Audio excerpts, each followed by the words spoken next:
Did you know there are roughly 25 million people in the United States, including children and adults, who suffer from diabetes? That's 8.3% of the population. Are you one of them? One way to help these people with this disease is to use a blood glucose meter. I became interested in this device because I myself had to use one. Not only is it used for those who have diabetes, but other issues with sugar levels as well. As I used this device, I began to wonder, how does this really work? I will explain to you the history of the blood glucose meter, the parts that make up the blood glucose meter, and how this meter really works. There are two first glucose meters that were the beginning of the modern glucose meter. In 1962, Clark and Lyons created a glucose meter in Cincinnati Children's Hospital. This meter was used in conjunction with diabetic diet, diabetic recipes, and exercise, and determined the glucose level by measuring how much oxygen was consumed by an enzyme called glucose oxidase that was placed on an oxygen electrode. The other glucose meter was made in 1970, called the Amos reflectance meter by Anton H. Clemens. This meter was 10 inches long, ran on electrical power, and took about a minute to determine the glucose level. These were the forerunners of the modern glucose meter. Now that you know the history of the blood glucose meter, let's move on to the parts of the meter.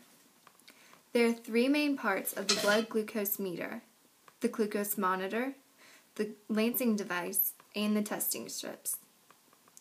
The glucose monitor is a battery-run plastic device that translates the amount of glucose in a drop of blood into a number displayed on the monitor screen, with a small slot that holds the testing strip. The lancing device makes obtaining a blood sample easier for patients who are reluctant to prick their finger. The plastic device holds a very small needle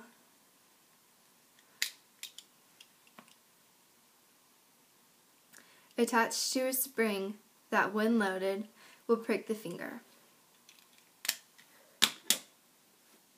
The testing strip is a small rectangular piece of plastic with sensors at the end of it. The blood is collected and then transferred into the strip and inserted into the glucose monitor to be measured. These are the parts of the blood glucose meter. Now let's find out how they really work. The first step to measuring your blood glucose level is to cleanse the fingertip in which you will prick using an alcohol-based solution to avoid infection. After cleansing, take a plastic encased needle and tear the top off. Insert the needle into the lancing device.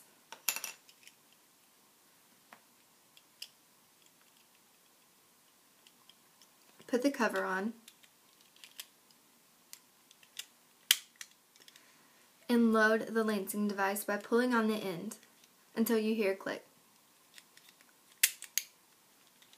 This indicates that the lancing device is loaded.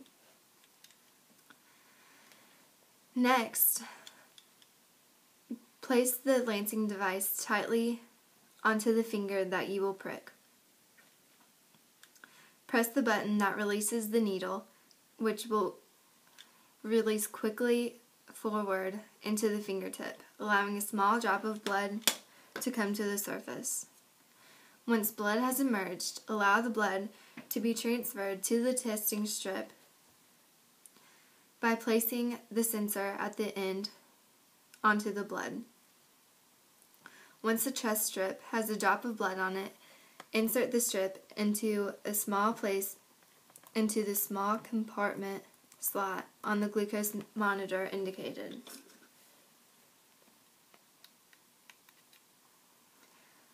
A chemical reaction takes place between the sugar in your blood and the substances on the test strip, creating ferroionide. An electrical current flows from the ferroionide to the glucose meter, which uses the strength of the current to measure the amount of glucose in your blood. The meter converts it to the digital number displayed on the monitor screen. Compare the numbers shown on the monitor to the range that your doctor provides to see if your levels match up. Now you know how a blood glucose monitor works. Let's review what we have learned. We have learned the history of the blood glucose meter, how it has evolved over the years, the three main parts of a glucose meter, the glucose monitor, the lancing device, and the test strip, and how this meter is able to produce a number determining your blood glucose levels. Now you know a little bit more about blood glucose meters.